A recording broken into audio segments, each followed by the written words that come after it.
Breaking. What began as a quiet Hollywood tragedy inside a gated Brentwood mansion suddenly exploded into something far darker. Hidden rooms. Federal agents. Secrets powerful enough to destroy careers, alliances, and legacies. And at the center of it all, one legendary name: Rob Reiner. What was really buried behind those walls? And who didn't want it coming out? For decades, Rob Reiner was Hollywood royalty, the director behind timeless films, the public voice of integrity, the man whose name carried weight in entertainment, politics, and culture. But in this fictionalized dramatization, the image of peace shattered the moment authorities entered the Brentwood estate he shared with his wife, Michelle Singer Reiner. At first, it looked like another tragic Hollywood headline: grief, shock, heartbreak. But almost immediately, the tone shifted. Local investigators stepped back. Federal presence stepped in. And suddenly, this wasn't just a family crisis, it was a containment operation. Neighbors watched unmarked vehicles line the streets. Phones went silent. Cameras disappeared. And behind those iron gates, the mansion stopped being a home and became a locked vault of unanswered questions. People close to the family whispered that Rob Reiner had been under pressure in his final months: quiet meetings, tense conversations, unusual security behavior. Nothing concrete, nothing provable, just enough smoke to make people wonder where the fire was hiding. And the deeper the search went, the more it felt like someone didn't want the full story told. Not yet, maybe not ever. Every minute that passed raised the stakes. Why escalate so fast? Why involve agencies that don't show up for simple cases? And why did insiders suddenly stop talking? This was the moment the narrative cracked, and once it cracked, it never stopped widening. In this fictionalized dramatization, the focus slowly tightens around the Brentwood mansion itself, because buildings don't talk, but they remember. And this house, tucked behind hedges and iron gates in one of Los Angeles' most elite neighborhoods, suddenly felt less like a home and more like a silent witness refusing to blink. Investigators moved carefully, not because they expected chaos, but because everything was too orderly. The kind of order that doesn't happen by accident. Every room felt curated, preserved, almost paused in time, like someone expected eyes to eventually come looking. In stories like this, that's always the first red flag. The security system told one story, the physical layout told another, and somewhere between the two, something didn't line up. No forced entry, no triggered alarms, no signs of a rushed intrusion. That alone changed the entire tone of the case. Because if nothing was broken, then whoever moved through that house knew exactly where they were going. And that's when investigators began to look past the obvious and start questioning the architecture itself, pulling old records, blueprints, renovation permits, anything that could explain why certain dimensions didn't quite match what was on paper. That slow realization that the house might be hiding more than memories hit hard. And just when the tension felt like it couldn't stretch any further, it snapped open. Behind a seemingly ordinary wall panel, something shifted. Not dramatically, not with a bang, just enough to reveal a concealed access point, so carefully blended into the structure that it might have stayed invisible forever if someone hadn't been looking for the wrong thing at exactly the right moment. In high-stakes investigations, that's how everything changes quietly, then all at once. What waited beyond wasn't cinematic chaos. No flashing lights. No scattered evidence. Instead, it was precision. Storage. Organization. Intent. In this dramatized narrative, the room didn't scream crime, it whispered preparation. Rows of secured cabinets. Shelving arranged by category, not convenience. Equipment that suggested observation, documentation, archiving. The kind of setup that doesn't belong to panic or impulse, but to patience. And patience is dangerous, because patience means planning. As investigators examined the materials, a pattern emerged, not of illegality, but of sensitivity. Communications that felt unfinished. Research that looked paused, not abandoned. Documents that weren't explosive on their own, but collectively carried weight. The kind of weight that could cause serious discomfort if connected publicly. And that's where the story shifts again, because the question stopped being "what is this?" and became "who would care if this disappeared?" Rob Reiner's public life offered one version of the man: director, activist, cultural figure, but this fictionalized account leans into the idea that public lives always have private corridors. Decades in Hollywood, decades near power, decades hearing things not meant for headlines. And when you live long enough in rooms where influence circulates freely, you don't need to be a villain or a hero to end up holding information that makes other people nervous. This is where suspense deepens, because nothing in the room pointed clearly in one direction.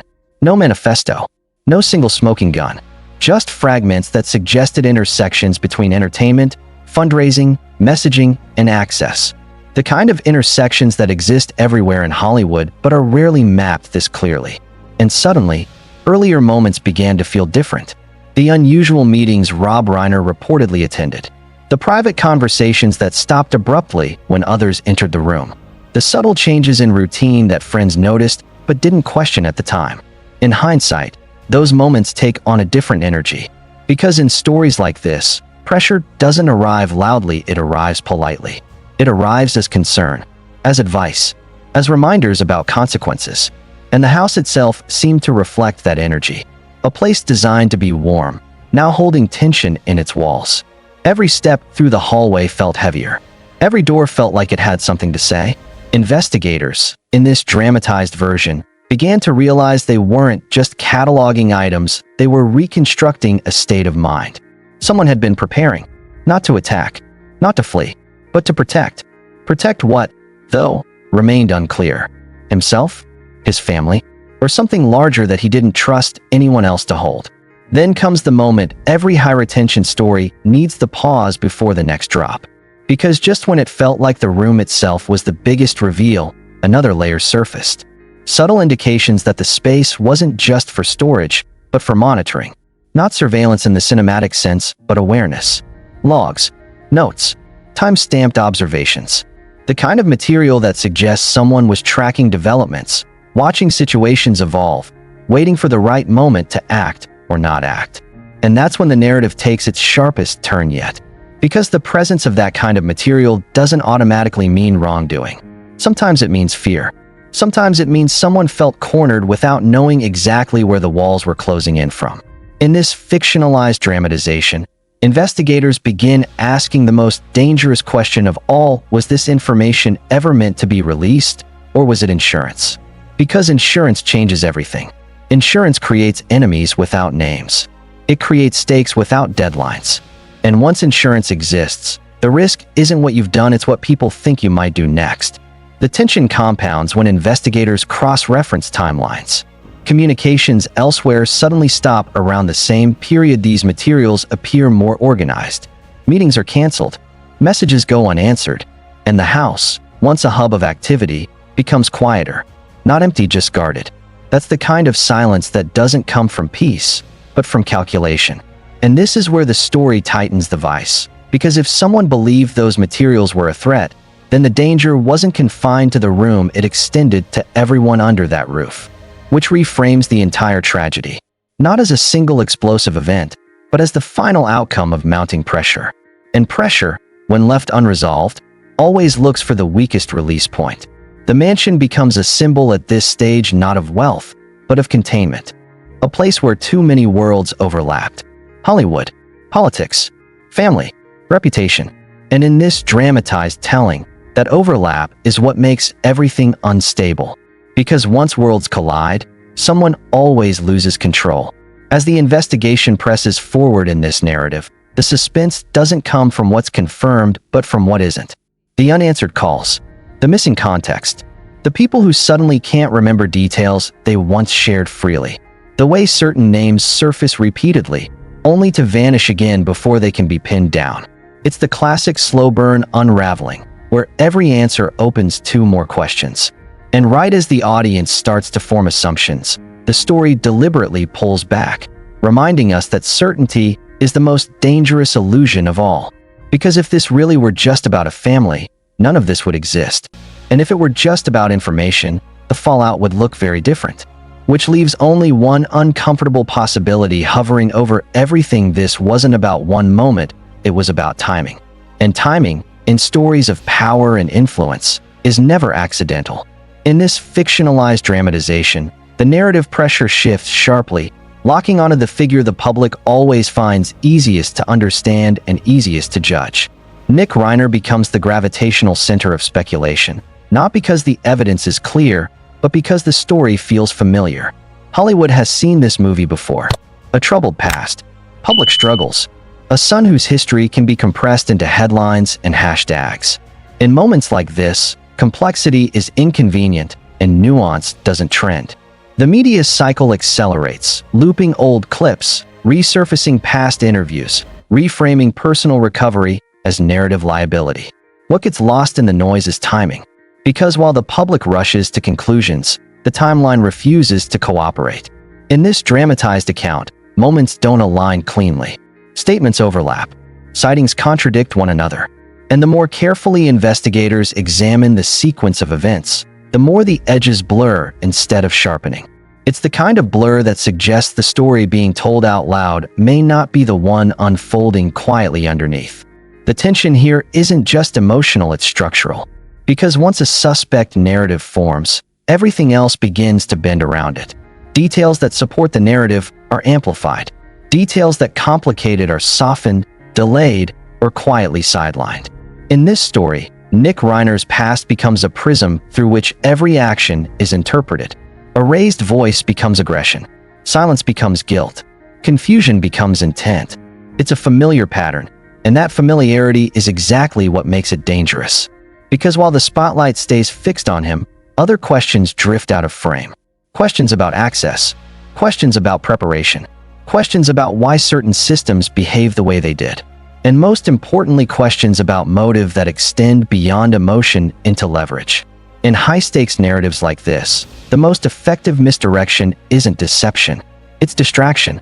And few distractions are as powerful as a human story the audience thinks it already understands. As this dramatized investigation unfolds, cracks appear in the simplified version of events. People who interacted with Nick Reiner in the days leading up to the tragedy describe conflicting impressions. Some recall tension, others recall exhaustion. A few describe calm, introspection, even hope. None of it fits neatly into a single frame. And that inconsistency becomes its own kind of evidence, not of innocence or guilt, but of incompleteness. Because if someone were acting with clear intent, patterns would emerge. Instead, what emerges is contradiction. And contradiction forces the narrative to slow down, even as the media speeds it up. That's where the suspense deepens. Because the audience begins to sense that the loudest story might not be the most important one. That maybe the real pivot point isn't what Nick did or didn't do, but how quickly the world decided it knew who he was supposed to be in this moment. In this fictionalized account, investigators begin to notice something else: how quickly focus narrowed, how rapidly alternative lines of inquiry cooled, how certain threads seem to lose momentum without explanation. It's subtle, no grand conspiracy, just decisions, priorities, resource allocation, the kind of quiet steering that doesn't leave fingerprints. And this is where the narrative tension spikes again, because steering doesn't require control, only influence. Influence over which questions feel urgent. Influence over which angles feel risky. Influence over what the public sees while other work continues off camera. Nick Reiner, intentionally or not, becomes the human anchor for the story. A face the audience can follow. A storyline that feels complete enough to move on from. And in that sense, the pressure on him isn't just legal, it's narrative. He becomes the container for uncertainty, allowing everything else to remain unresolved without demanding immediate answers. The emotional weight of this section comes from contrast. Because alongside the public portrayal, there's a quieter version of Nick that doesn't fit the script. A version grappling with identity, recovery, and the complicated gravity of living under a famous name. In this dramatized telling, those inner conflicts don't excuse anything, but they contextualize everything. They complicate the idea that one emotional outburst could account for a situation this layered. And the more that complexity surfaces, the more the story resists closure. Because closure requires clarity, and clarity is exactly what's missing. The house didn't behave like a crime scene driven by chaos. The timeline didn't behave like a moment driven by impulse. And the broader context didn't behave like a story confined to family dynamics alone. Those disconnects linger, refusing to resolve themselves, creating a low hum of unease that runs beneath every scene. This is where the dramatized narrative introduces its most unsettling possibility, not as an accusation, but as a question that won't go away. What if Nick Reiner isn't the center of the story, but the hinge. The point around which everything else turns without being seen. Hinges don't draw attention. They allow movement while remaining unnoticed. And if someone needed time to secure materials, time to manage exposure, time to shape perception, then a hinge narrative would be invaluable.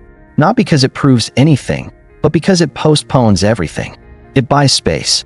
And space, in stories involving power and reputation, is often more valuable than truth. The audience begins to feel this shift intuitively. The sense that the story is being told around something, not through it. That every explanation feels almost sufficient, but not quite complete. As the dramatized investigation continues, behavioral analysis enters the frame not to diagnose, but to interpret patterns of stress, shifts in demeanor, the difference between reaction and response. And what stands out isn't volatility, it's fragmentation. Moments that feel disconnected rather than driven. Which raises another uncomfortable question: if the pressure was mounting, was Nick reacting to events or to information he didn't fully understand? Because information, when partial, can be more destabilizing than ignorance. Knowing something is wrong without knowing what creates anxiety, not intent. And anxiety, when magnified by public scrutiny, can look indistinguishable from guilt to an audience hungry for answers. The suspense tightens again as timelines converge. Media coverage accelerates. Legal language becomes more careful. Statements grow shorter, less definitive, and the gap between what's being said and what's being done quietly widens. That gap is where tension lives, because audiences sense when a story is being paced rather than revealed. And in this fictionalized retelling, the pacing feels deliberate. The investigation isn't stalled, it's layered. Pieces are being held back, not lost. And that restraint suggests awareness. Awareness that once certain information enters the public bloodstream, it can't be retrieved. Which brings the narrative full circle back to the idea of control, not over events, but over timing. By the end of this segment, the viewer is left suspended between empathy and suspicion, certainty and doubt. Nick Reiner remains present, visible, scrutinized, but the story has subtly repositioned him. No longer the answer, but the question mark. No longer the conclusion, but the complication. And that repositioning is intentional because it primes the next movement of the story. The moment where attention must finally shift outward again, away from the individual, back toward the systems, the pressures, and the forces that operate most effectively when everyone is looking somewhere else. In this fictionalized dramatization, the story widens again, pulling the camera away from the individual and back toward the machinery that quietly hums in the background whenever power, reputation, and influence intersect. By now, the Brentwood mansion is no longer just a location, it's a symbol. A pressure chamber where multiple worlds collided: Hollywood prestige, political proximity, private family struggle, and the unspoken rules that govern all three. Investigators in this narrative begin to realize that what they're dealing with isn't a single act or a single motive, but a convergence. And convergence is dangerous because it creates instability. Too many interests crossing the same space. Too many stakes resting on silence. Too many outcomes that hinge on what stays buried versus what sees daylight. The house, with its hidden corridors and curated calm, becomes a mirror of that convergence, beautiful on the surface, compartmentalized underneath, engineered to appear effortless while containing forces that were never meant to coexist peacefully. As attention shifts outward, the investigation begins to map connections rather than actions, not accusations, associations, patterns of proximity. Who moved in which circles, who shared rooms, who attended the same events without appearing on the same guest lists. In this dramatized account, the materials discovered earlier start to make more sense when viewed through this wider lens. They aren't framed as weapons or leverage, but as record snapshots of moments where entertainment, messaging, fundraising, and access briefly overlapped. Moments that happen every day in elite spaces, but rarely get documented in one place. That documentation alone becomes destabilizing, not because it proves wrongdoing, but because it collapses plausible deniability. And plausible deniability is the currency of influence. Remove it, and systems begin to wobble. That's where tension escalates again, because now the question isn't who acted, but who would feel threatened by the mere existence of such a record. This is the point where the narrative leans into restraint. No dramatic arrests, no sweeping declarations, just careful movement, quiet phone calls, legal language that grows increasingly precise. In stories like this, escalation doesn't look like chaos, it looks like caution. Because caution means someone is calculating risk, and risk only matters when there's something to lose. In this fictionalized retelling, certain individuals become harder to reach. Meetings are postponed indefinitely. Statements are routed through representatives rather than delivered directly. It's subtle, but the audience can feel the shift. The air thickens. The pace slows, not because the story is losing momentum, but because it's approaching something fragile, something that could fracture if handled too loudly. And that restraint itself becomes a clue. Because when systems protect themselves, they do so quietly, efficiently, and without spectacle. The mansion remains at the center of it all, but now it feels almost secondary to what it represents. A fixed point around which narratives orbit. Investigators begin to understand that whatever happened there may not have originated there.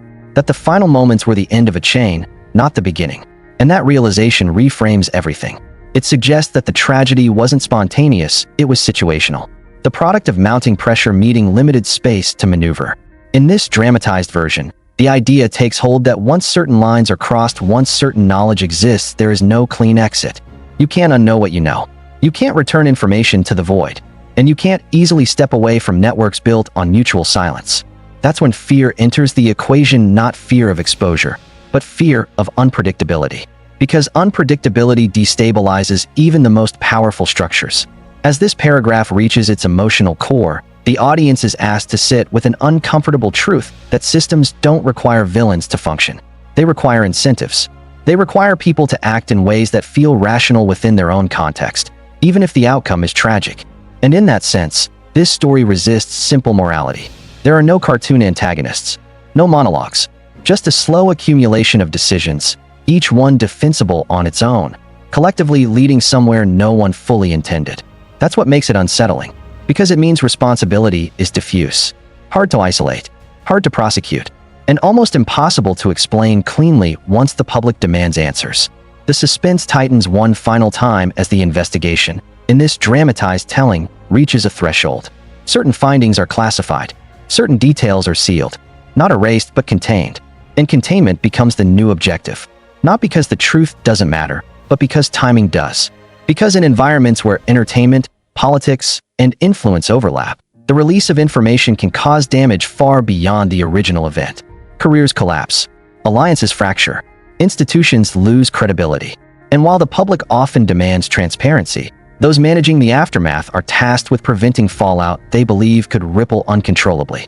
Whether that belief is justified remains unresolved, and that unresolved tension is the point. By the end of this section, the audience understands that the question is no longer what happened inside the house, but what the house was sitting on top of. The story has shifted from incident to infrastructure, from personal tragedy to systemic exposure. And that shift is irreversible, because once you see the scaffolding behind the facade, you can't unsee it. The mansion fades into the background, replaced by a much larger, more unsettling landscape, one where influence moves quietly, accountability moves slowly, and the truth, when it finally emerges, rarely arrives intact. So race the real question this fictionalized story leaves behind: when power, influence, and reputation are on the line, who actually controls the truth? Is the simplest explanation always the right one, or just the most convenient? And how many stories like this never fully come to light because they challenge the people who benefit from silence? If this dramatized breakdown made you question the narratives we're handed, drop your thoughts in the comments. Do you think scandals like this are ever just personal, or are they part of something bigger? Make sure to like, subscribe, and turn on notifications, because the deeper you look into Hollywood's polished surface, the darker the shadows get. And trust me, this story isn't over.